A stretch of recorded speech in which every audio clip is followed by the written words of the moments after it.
All right, young lady. Could you give us your name, please? Anna Rowe. Anna. Mm-hmm. Anna, do you give me permission to publish this interview on social media? Yes, I do. Anna, where'd you grow up? Gastonia, North Carolina. Anna, were you loved as a child? Absolutely. Tell me about your mom and daddy. Well, my mom was a cake decorator most of my life, and my dad was a carpenter. Um, they were the best parents. Um, they loved me as much as humanly possible. I had the best dad ever. Um, and he preached, and he was called to the ministry. Tell me about your siblings.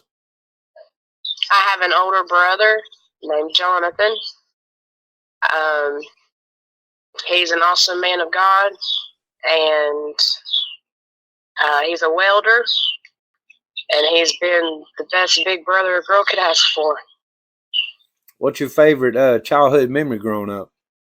I would have to say when I was a little girl, my dad getting his guitar and singing Jesus Loves Me, and my mom's icing buckets, when they were empty, he would turn them over and have me stand on it and sing with him while he played his guitar, and he would say, "Weasel, take it away." Is that what your daddy called you, Weasel? Yeah, that was my nickname for my dad, Weasel. Are you married? Do you have children? Yes, I'm married. I'm married to Troy, and we've been married for 2 years. I have 2 children. Sophia, age 9. Aiden is age 10. Anna, have you ever dealt with addiction? Yes, I have. I started my troubles with addiction at age 11. Taking pills was what I started off doing, and it just grew to, by the time I was 18 years old, I had a pretty heavy pill habit, which then turned into heroin. And I did heroin up until about 20 years old, when I got pregnant. And then they put me on Subutex and Suboxone. And I dealt with that battle along with the heroin and Opanas up until I was about 28. And I also used meth starting at age 18. And then I met fentanyl at age 28. I became an IV user of fentanyl and of meth heavily every single day for 3.5 years.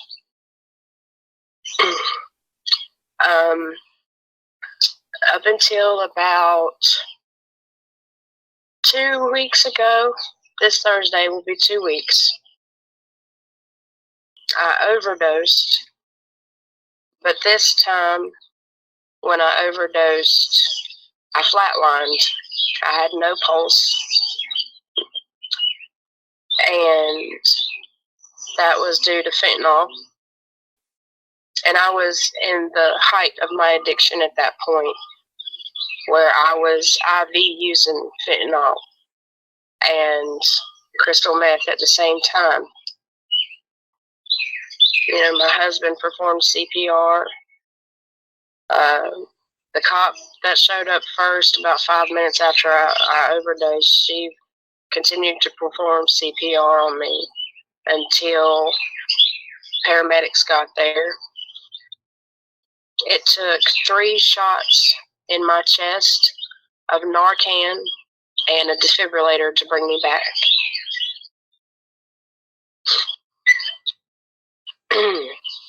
I then was, taken to the hospital with a tube up my nose, and that was honestly the scariest thing I'd ever been through. When I got to the hospital, I was still not really conscious. I was in and out of consciousness. And then I started to slip back into the overdose, which is something I didn't even know could happen after you had been Narcaned. I thought everything was going to be fine, well, and good. After you get Narcaned, you're done with the overdose. That's not true.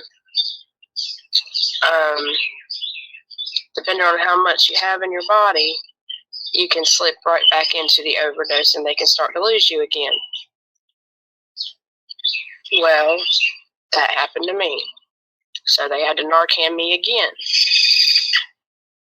And they had to watch me heavily for about 6 hours. But by the grace of God, I got to go home after 6 hours. And 3 days later, on Sunday, my brother comes and picks me up for church, and my husband. I go to the altar, we go to the altar, and give our life to God. I was saved and baptized that day. After my baptism, a guy from the church named Justin says he wanted to talk to me. He wanted to pray for me again is what he wanted to do, and he did. And that is when I was delivered from my addiction. Every addiction that I've had, I was delivered from it. Tell me again what you remember of having passed away and died. Well, I didn't see much. It was dark. It was very dark. It was the darkest darkness I had ever experienced in my life. There was no light anywhere. Then, at some point, I feel like I remember seeing a refrigerator, and a bunch of people were surrounding this refrigerator. Well, my husband, I was trying to make sense of it, and I told him about it. He says, well, babe, in the kitchen, there were cops everywhere. There were paramedics everywhere. So maybe you were having an out-of-body experience where you were seeing what was going on there, and when they Narcaned you and used a defibrillator on you and you came back, that was you going back to your body. What stuck with me was that darkness. Did you ever deal with homelessness? Yes. How did you become homeless? Just in my addiction, and I was with the man that I had children with. That was an abusive place for me to be, so I was tired of that. And my mother, after my father had died, she got evicted from that property where they were living together, and she had nowhere to go. So she ended up going to who now is my husband's aunt's house. And at the time, things were pretty rocky with my husband and I, so I didn't feel like I had anywhere to go there either. And I was told I couldn't a couple times, to the point that, my best friend, she's got kids, and the life I was living wasn't suitable.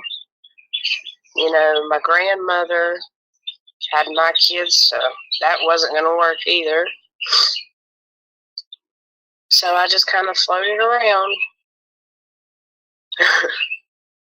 bouncing from couch to couch, place to place. Is addiction a dangerous lifestyle? Oh, absolutely. The most, what I believe in my experience to be the most dangerous lifestyle. You lose everything. You lose everybody. It is a hopeless pit of despair and tragedy and death. You're in recovery now. Yes, sir. Had you tried to quit in times past? Oh, yeah.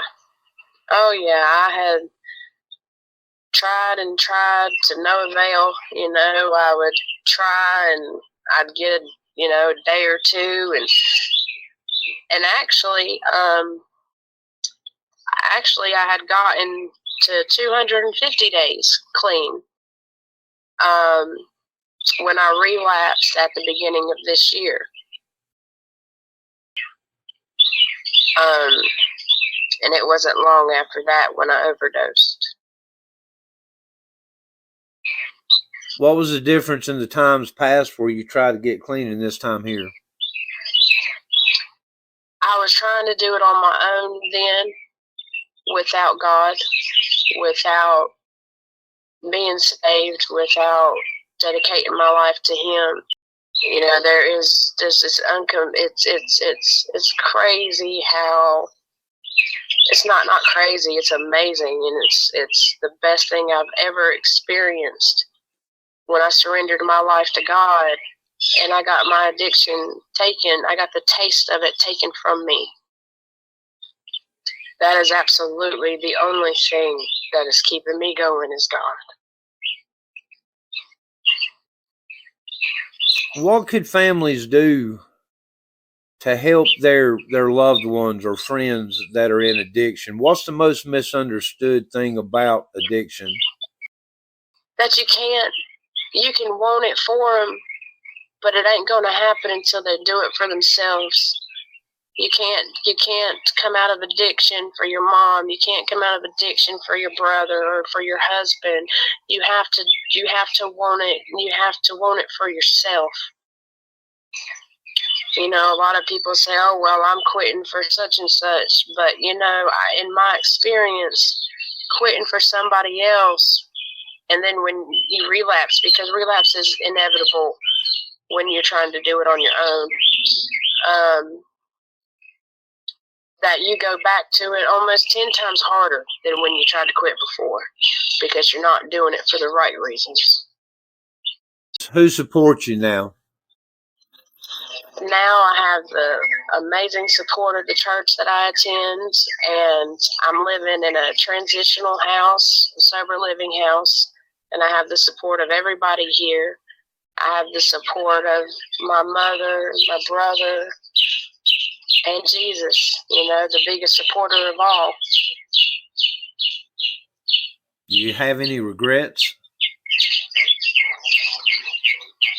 Oh, yeah, there's plenty of regrets, but I don't like, I tell myself in this, actually, I don't tell myself, I was told by Miss Tracy, Mama Tracy, she's the pastor's wife. She says, we want to get better, not bitter, and getting better is focusing on what I have in front of me versus those regrets and those things I did in the past to make me bitter. So I'm getting better, not bitter. What can we do to help our family members or our friends, as I say? What can we do to help them to get out of this? What can we do for them? Take it to God. Leave it at the altar. Give it to God. Because honestly, that's the only thing that saved me was my mom and my brother giving it to God. At this stage in your life, what's the most important thing you've learned? That you can't do it on your own. You can't. That is not going to work. That you absolutely need God in every aspect of your life. You need to yearn for Him. You need to seek Him. You need, that's what carries me. That's what comforts me. That's who loves me unconditionally, because I know those drugs don't love me at all. And they want nothing more than to take my soul to hell like Satan wants, but I got different plans. God's got different plans, let me say that. Go to God, because I tried halfway houses, I've tried rehab, I've tried detox, I tried Suboxone, I tried cold turkey in it, I tried everything you could think of. Moving people's places and things, I've changed it, I tried it all, and none of it, I was not successful until I gave it to God. And that is my biggest word of advice, is if you want out of addiction, if you want out of the slums, out of the trenches, out of the pit, you've absolutely got to give it to God. There is a brighter tomorrow, and Jesus loves you. Keep your hope, keep your strength, and just know this ain't no life. This ain't living. Living in active addiction is existing, and it's barely existing. It's dying, it's death, it's turmoil, it's pain, it's brokenness. There's so much of a better life out there. So much of a better life. Living in God, living in the Word, and things that we took for granted. I sit out here and I listen to birds chirp. I look at how green the grass is, and I say, my God, thank you. Thank you for allowing me to be here, to take every breath that I take in and see these beautiful things that you've done. Thank you for allowing me to still be here. Anna, I appreciate this interview. Thank you.